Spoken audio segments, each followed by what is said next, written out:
Hey y'all, listen, this is Sabrina Nichole. It's been a minute since I've posted a video, but something happened and I have to talk about it because it was absolutely jaw-dropping, earth-shaking for me. So in case this would benefit somebody else, I thought I would share. You may not be able to see this. There we go. For those of you who may not know, this is called a bonsai pussy willow or a tree of enchantment. Now, ordinarily, a tree of enchantment is going to be full of these beautiful green leaves.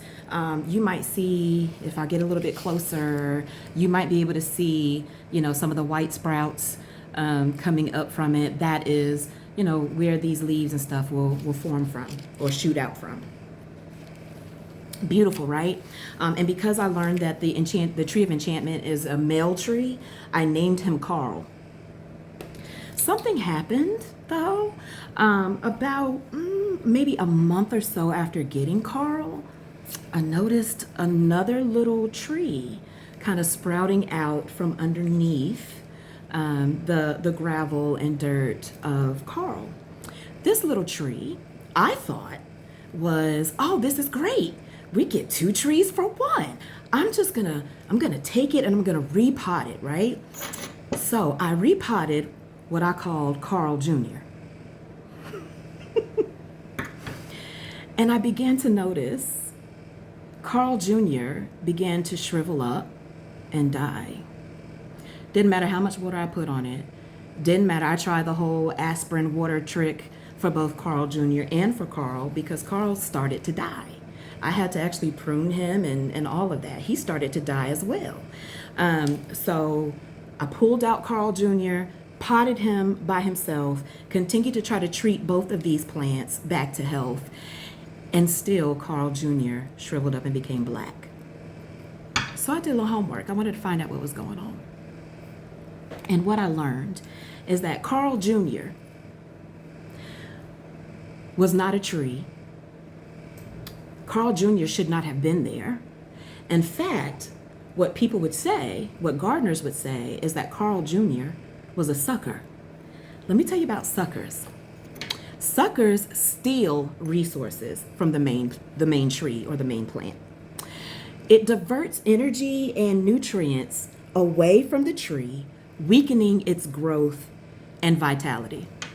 Now, I'm gonna remind you, Carl was doing fine. And then all of a sudden, we began to see Carl Jr.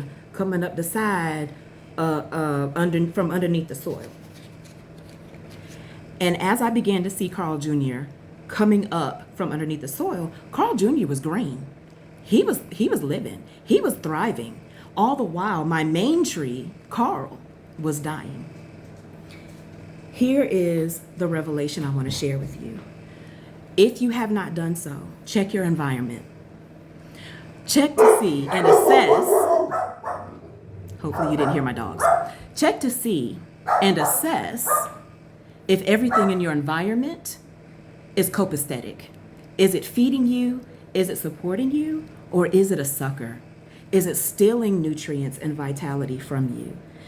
Metaphorically speaking, a sucker represents anything that gives off the appearance of new life, but actually drains the source of life from you or from the main tree or main plant.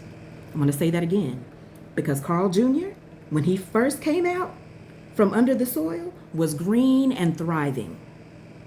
He did not die until I pulled him and put him in his own pot. Still doing the same stuff that I did for Carl, still giving all the TLC, and it was not enough to sustain this sucker's life. All the while, as Carl Jr. began to die, Carl began to come back to life, which is why you're starting to see some of these leaves and stuff here. Now, Carl may not look so great right now, but he is recovering. He is resilient. But I find it so fascinating that he did not get well, and he could not begin to produce again until the sucker was gone. I need some of y'all to let those suckers go. Don't save them. They don't want to be saved. They just want to drain your resources. So let them go so you can get your goodness and your vitality back. And if they shrivel up and die, that's okay. That wasn't your fault. The bottom line is they were thriving off of your resources instead of developing and thriving off of their own. Let those suckers die.